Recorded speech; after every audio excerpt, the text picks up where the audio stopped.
Are you ready to dive into the whirlwind of Nikki Bella and Artem Chigvintsev's tumultuous split? Let's unravel the chaos.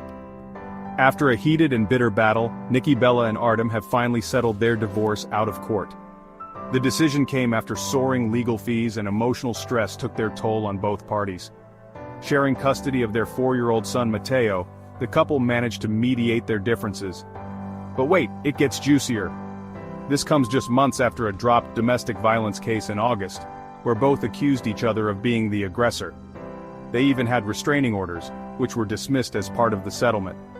For those who followed their roller coaster romance, from meeting on Dancing with the Stars in 2017 to tying the knot in 2021, this twist might not come as a total shock. Described by insiders as volatile, their relationship was marked by alleged verbal abuse, making this settlement a bittersweet end to their tumultuous journey. Stay tuned for more celebrity drama right here.